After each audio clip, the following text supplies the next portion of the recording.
ஆனா இன்னொன்று இப்ப இந்த ஈரான் விவகாரத்திலே பார்க்கும்போது பலாவி அப்படின்ற ஒரு பேர் வந்து அடிப்படுது. அவர் யார்? அவருடைய பின்னணி என்ன சார்? ஷா ஆஃப் ஈரான் அவங்களுடைய பரம்பரைக்கு பேர் பெஹ்லவி. அவருடைய மகன் அந்த கீழே விழுந்த ஷா ஆஃப் ஈரானுடைய மகன் அமெரிக்காவில் தஞ்சம் அடைந்து அங்கே தான் வாழ்ந்துட்டு இருக்கார். அவரை பற்றி நம்ம இவ்வளவு நாள் கேள்விப்படவே இல்லை. இந்த முறை அவரும் என்ன மாதிரியே இந்த அரசு விழுந்துருன்ற மாதிரி நினச்சிருக்கணும். அதனால் அவர் வெளியில் வந்து அவர் பேச ஆரம்பித்தார். ஆனால் அவரை வந்து ட்ரம்ப் பார்க்க ஒத்துக்கலை. இன்னொரு விஷயம் வந்து இப்போ இந்த விவகாரத்தை பொறுத்த வரைக்கும் ரஷ்யாவும் சீனாவும் வந்து இந்த ஆட்சி, குறிப்பா அயத்துல்லா கமேனியுடைய ஆட்சி வந்து போகக்கூடாதுன்றதுல ஒரு கான்சியஸோட இருக்காங்க.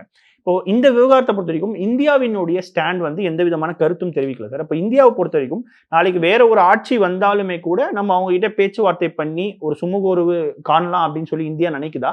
ஈரான் விவகாரத்துல இந்தியா என்ன நினைக்குது சார்? இல்லை, நாம வேற மைனர் பிளேயர். நாம் அங்கே ஒரு பெரிய செல்வாக்கு உள்ள ஒரு விளையாட்டு நாடாக நம்மளை நினைக்கல.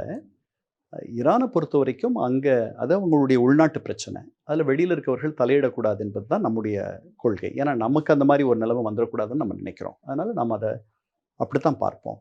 ஈரானில் இந்த அரசு வீழ்ந்து ஒரு புது அரசு வந்தாலும் நமக்கு நல்லுறவு இருக்கும். நமக்கு ஈரானியர்கள் ஒன்றும் பகை இல்லையே, அவர்கள் நல்ல நண்பர்கள். நாம் அவங்கக்கிட்ட எண்ணெய் வாங்குறது மட்டும்தான் விட்டுட்டோம்.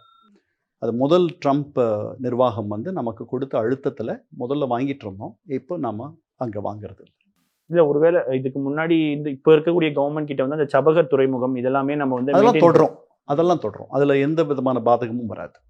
அதெல்லாம் தொடரும்.